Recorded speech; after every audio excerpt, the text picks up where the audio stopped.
Hi, welcome to Infusion, the podcast. I'm comedian Chris Patrick, a.k.a. Self-Proclaimed Power Man. And today I'm here with my co-host and significant other, Rach. Hey, people.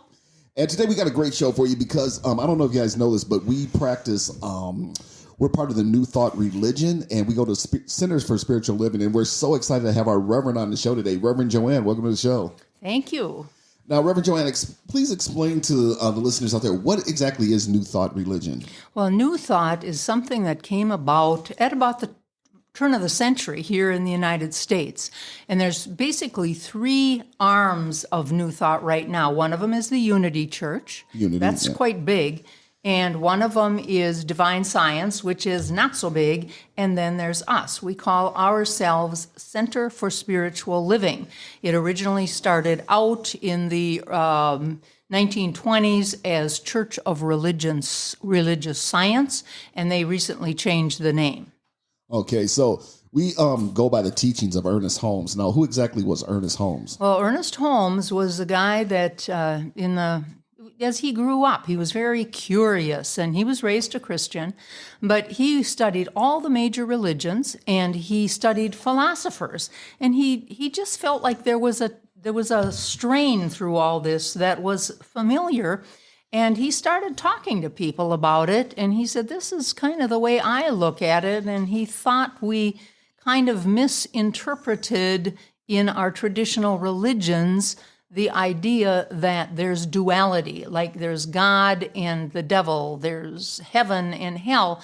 And he started speaking of oneness. And other religions do that too, as do all the New Thought religions. Well, also, too, I heard that he had, was it 8 brothers or sisters or something like that? Yeah, he came from a big family in Maine. And then one of his brothers moved to California. He followed him there. And of course, that's where this Center for Spiritual Living really started to percolate. Okay, and then I also heard that I also read that he was coming back from church with his family, and his dad said, I hope you listen to everything he said, but that hell and damnation thing, we don't believe in that. Right, I think he it was that from his father. I thought he heard it from his mother, but could have been they both had the same thought. But yeah, he wasn't raised learning about hell and damnation. So it was real, that didn't become part of the dogma that we talk about every Sunday. We talk about one power in the universe, and that's something that all the New Thought churches have in common. We believe in oneness, and we not only believe that there is only one power in the universe, and that power is the power that created us. I sometimes call it the Big Bang energy. And I believe, and this is what New Thought teaches, is that very power that created everything and everyone is a power that experiences life in, through, and as its creation, through each and every one of us, through Chris, through Rachel, through me. And that's what gives our thoughts, our words, our prayers, our expectations, and our beliefs. That's what gives us creative power to change our lives. And also too, I want to ask, when did Emerson come into this? Because I know he was a big follower of Emerson. Now, if for those of you who don't know who Emerson is, Emerson was a famous poet, and he was also a big essayist. But he was also a big part of getting New Thought religion going. He didn't call it New Thought. He didn't call it religion. He was just talking about what he thought. One of his essays is called Oversoul. And it's kind of like we think. There's one power in the universe that is all there is, and that's kind of the way he talks. I love some of the stuff. I mean, I think it's helpful to have a little direction when you first start reading Emerson, because he's hard. I think it's hard to read. It's in a different kind of a old-fashioned kind of way they talk, but it's just beautiful. And Ernest Holmes read Emerson from the time he was a kid, really liked what he had to say. So he was a big influence on Ernest. Another big influence on Ernest was a woman named Emma Curtis Hopkins. Now, Emma Curtis Hopkins... Wait, Emma Curtis Hopkins. Didn't he study with Emma Curtis Hopkins? He studied under Emma Curtis Hopkins. And wasn't that close to the end of her life or something like that? I'm not sure where that came in, but she was a student of Mary Baker Eddy. Okay. Mary Baker Eddy founded the Christian Science. Now that is not considered New Thought. She's kind of in a little world by herself, and she feels like she was given a special message or something that she kind of elevated herself. This is kind of what I've read, and yet with the stuff that Ernest Holmes teaches and what the filmers teach, we don't have really that hierarchy. We don't worship Ernest Holmes.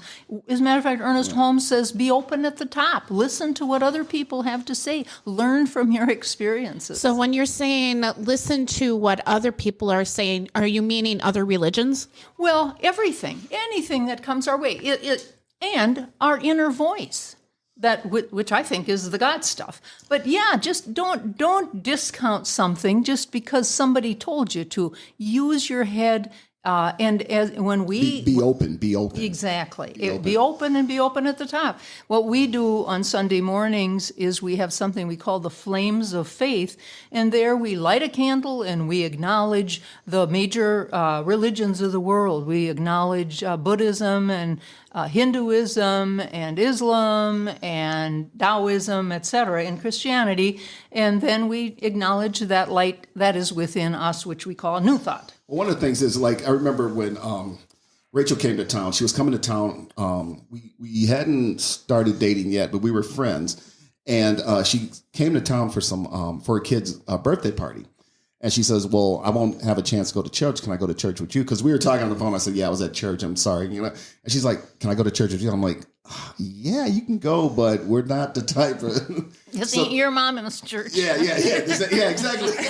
So then I said, okay, this is what the church is about. You're welcome to come, but it's not like your traditional church. So she came, and then we started dating. Then she started coming with me because I was waking up in the morning. Then all of a sudden she got involved. And my whole thing is that ever since I was little, I've always looked for church that embraced all religions and the LGTBQ community. Oh, exactly. And it's not racist in any ways.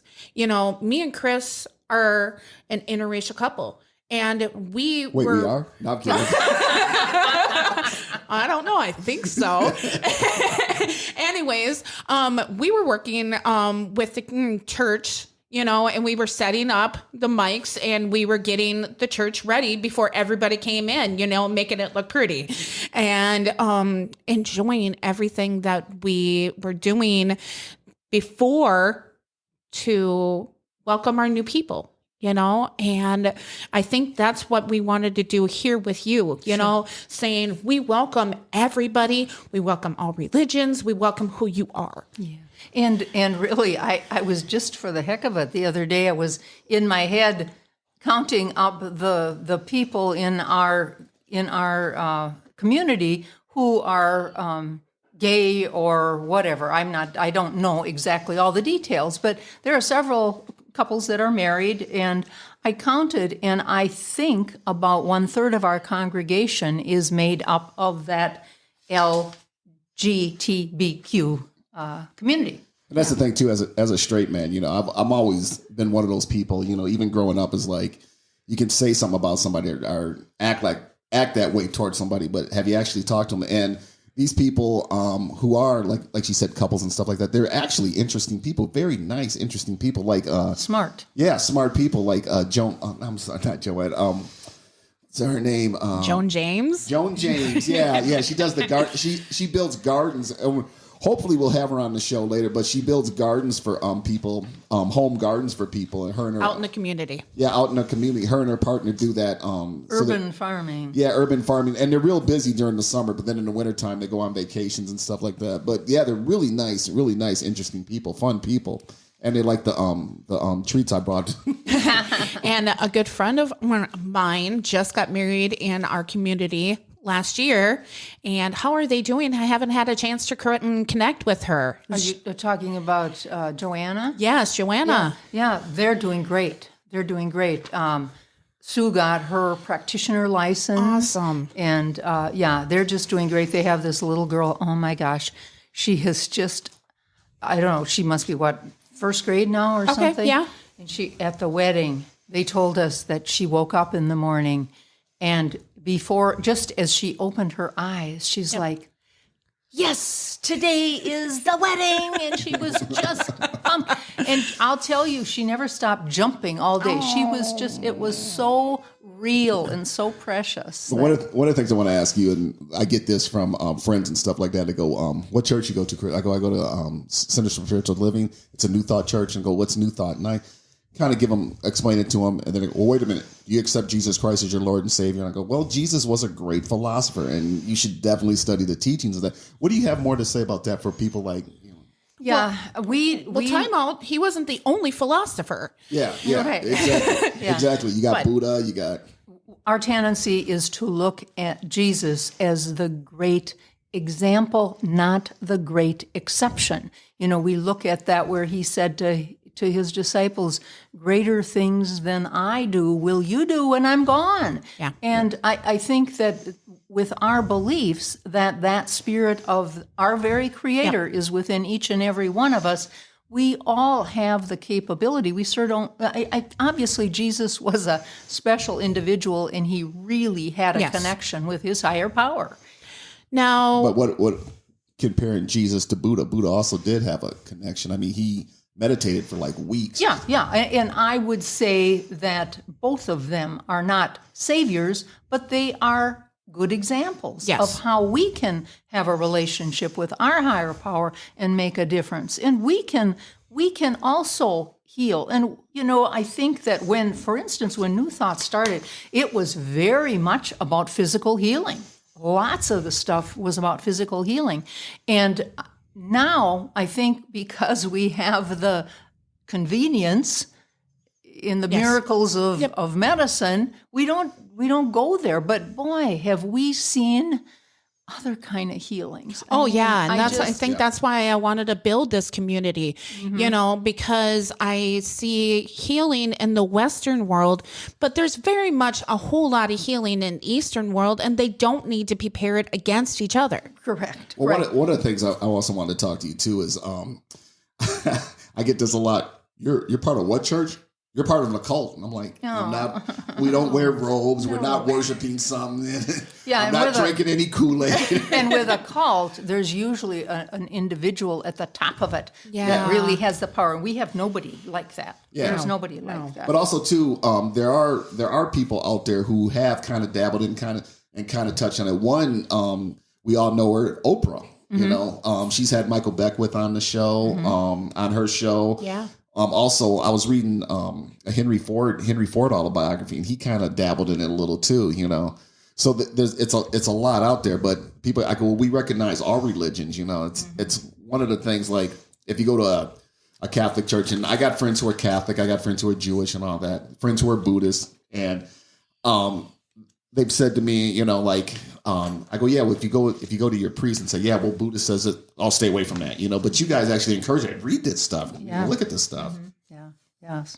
We're very open to what other people say, and we're not out to save anybody's soul. I come from a family that is very fundamentalist Christian. And they very much believe. You were raised Lutheran, Missouri Synod, which is very strict and very, there is God, there is the devil, there is heaven, there is hell. And a lot of people that are very near and dear to me, that's what their philosophy is. And you know what? When I have an issue in my life, I don't have any qualms about saying to them, here's what I want, pray for me. When I got my practitioner's license, that's a step before you become a minister.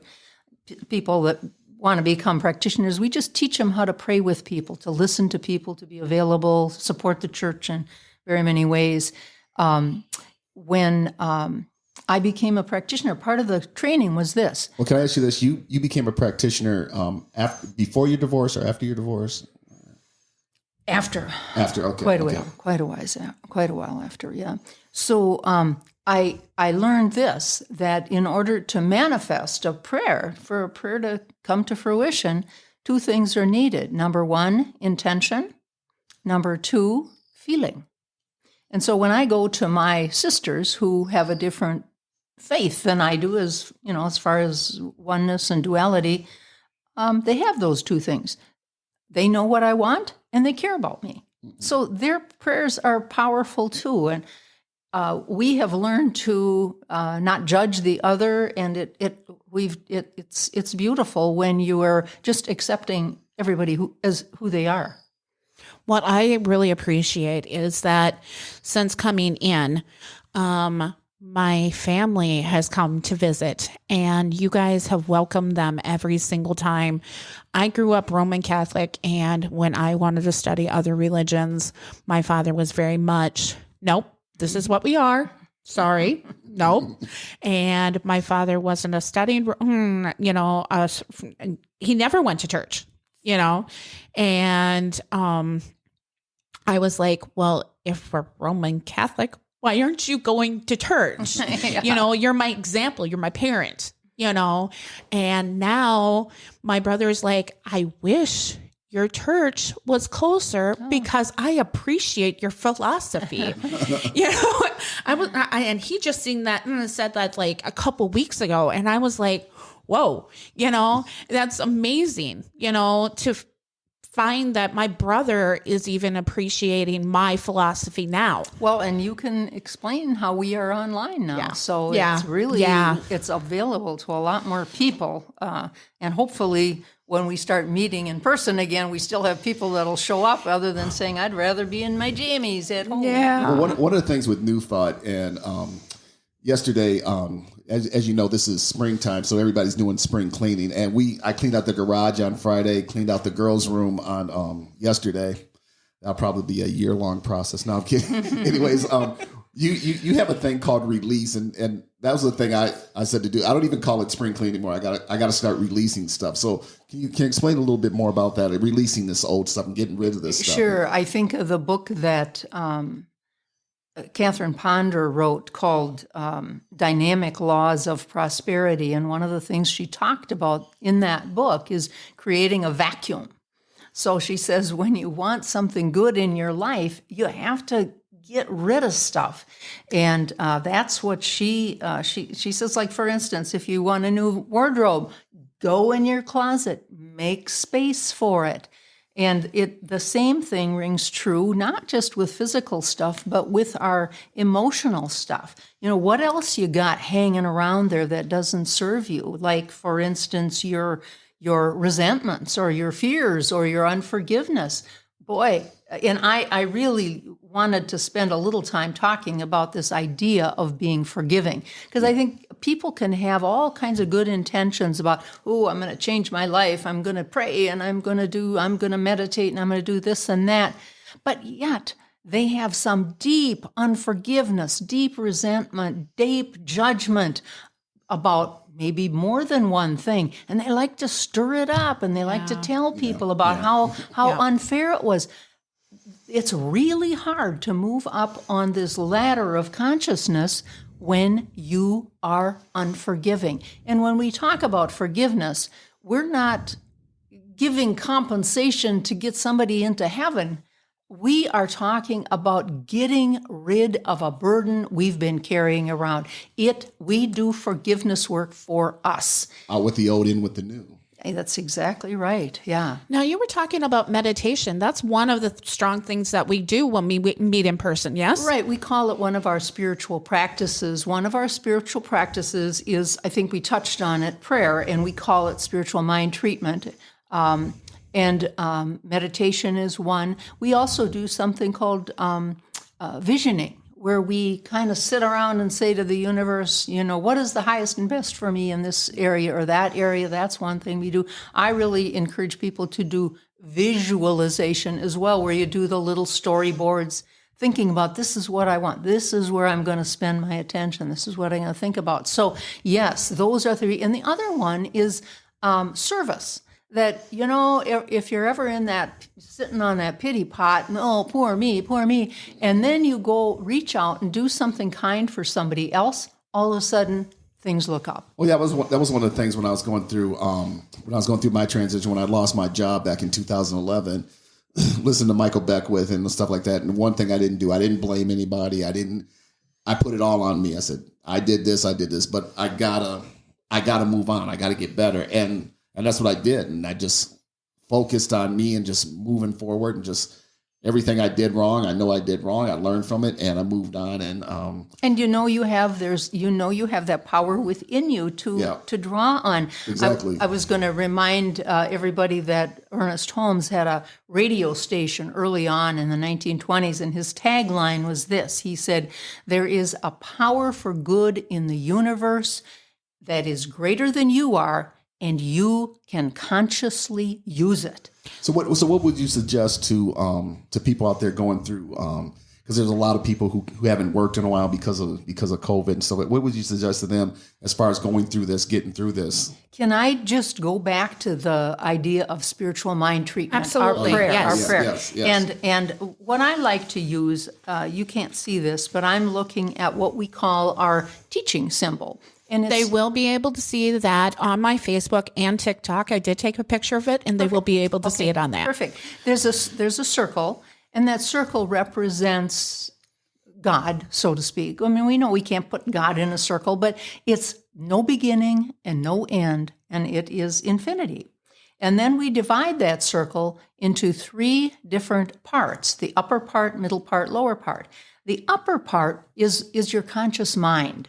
That's where we make our decisions. That's where we set our intentions. And I like to think of, we plant a seed thought. So I think of that top part as, yes, that's my consciousness. I'm planting a seed thought. I'm setting an intention. That seed thought goes into the middle part, which we call law, but you could also call it soil. You could call it subconscious. But the soil is just like when a farmer plants a seed. That farmer plants, let's say that farmer wants to grow some radishes, and he's going to plant some radish seeds. The soil accepts those seeds. It doesn't say, "Oh, no, not radishes. We want carrots." Spew them back out at you. It takes what it is given, and then it comes out on the very bottom, which is form or plant or outpicturing of your life. So if you've been planting seeds, having thoughts of resentment, hatred, unforgiveness, worry, fear, if that's what seeds of thought you're planting into this subconscious, it doesn't spit them out. It deals with them and comes out as the outpicturing in your life. So if you're wondering where your thoughts have been, look around you. How are your relationships? How is the abundance going in your life? How is your health? That's how we can determine but the beautiful thing is we can change our thoughts. And that's a very powerful thing. So being positive, thinking positive, exactly. being positive. Yeah. So would you call that for people that are wanting to understand that more? I know on YouTube, and I think they just put it on Netflix, The Power of the Secret. Yeah, that usually is considered to be talking about the law of attraction. Yes. What thoughts you have as you attract. I think the criticism of The Secret was it seemed like it was material. Red bicycle, big house, big car. No. But what we like to do when somebody comes to me and says, I want to have a job. I'm feeling scared. I'm feeling, not enough. I'm feeling worried. I'm feeling kind of down on myself. When we're feeling that way, what we want to do is change that thought in our head. We want, if somebody came to me and said that, I would say to them, well, how would it look if it were good? Tell me then. Well, if I had that could do this and I could do that. And so what we like to do is boil that request down to perhaps what we would call a God quality. I would be at peace. Right. I would be feeling positive. My house would be in order. My life would be in order. I would feel like I have balance. Yeah. We're looking for that kind of stuff because, what they're really not looking for is the job. They're looking for what that job would do for them. Sure. So, because that's interesting you say, because I know people who worked and made a lot of money, and they made the money, got the nice house, the cars and all that, but then they're still not happy. Right, exactly. So we have, in our center, we've got these banners, and on these banners it's like God is, and then it lists all the attributes, and it starts with peace and love and joy and abundance, and that's what we're actually going for, no matter what it is we pray for. Yeah. Going for some of those God qualities. I want to say a little bit about our spiritual mind treatment. We have 5 steps that we use. One of them is recognition, and that recognition simply is, I recognize there's but one power in the universe, and I know I can use it. The second step is unity. I know that very power experiences life in, through, and as me. And then the third step is called recognition. That's where we declare what it is. I want a better relationship with my mother-in-law or whoever it is. And we declare that. And then the fourth step is we give thanksgiving. I am grateful for the good. I'm grateful that this is the way the law works. I speak my word. It is done unto me as I believe. The fifth step is release. Let her go. Okay. And Reverend Joanne, it's great having you on the show. Hold on. We were going to do the Jerusalem rock. Okay. So we have minutes left, but I wanted to do that Jerusalem rock real quick. Okay. So you do the Jerusalem rock at the beginning of the year. You want to explain that real quick? Yeah. What we do is we give everybody a little rock. It's like the size of a domino. And we tell them, write on that rock one word or a phrase that you would like to set an intention to for the year. Like I would probably write on there peace. And then we can carry that rock around with us all week. And it's amazing how many people take this seriously and they actually do that. It's just another tool that we use to help people remember who they are. They have the power to make changes in their life by changing their minds and declaring it. I have mine from every single year. Yeah, the power comes from within you. There you go. Yeah. There you go. And you had mentioned you want me to end with a blessing. Are we ready for that? Please. Well, not yet. Okay. I wanted to say, if people want to come to Centers for Spiritual Living, where is that at? And then also the Facebook address and all that. How can they find you on Facebook and all that? Now you're asking me really difficult questions. We obviously are not meeting in person right now, but the space we rent is at Brookview Golf Course in Golden Valley, Minnesota. And if I were going to guess that address, I can't tell you right now. We're not meeting right now. So yeah. What about the website? Is there a website? And the website, I think if you just go to www.cslminneapolis.org. CSL Minneapolis, and there'll be a picture of Reverend Joanne on there and explain what we're about and all that. And if you'd like to come to service, as soon as services get back up, I'm sure they'll update the website, and everyone's welcome. And it won't be the only time she's on here, so. Yeah, she's definitely coming back. We could spend the next 40 hours talking with her, and it would all be interesting. But all right, so let's get that blessing. Okay, so Reverend Joanne's gonna end the show with a blessing. Reverend Joanne, thanks a lot for being on the show, and take it away. All right. It's just been my pleasure. Thank you. So I'd like to leave you with a blessing. May you be at peace. May you know the beauty of your own true nature. May your heart be open. May you be healed. May you be blessed. Namaste. Namaste. Okay.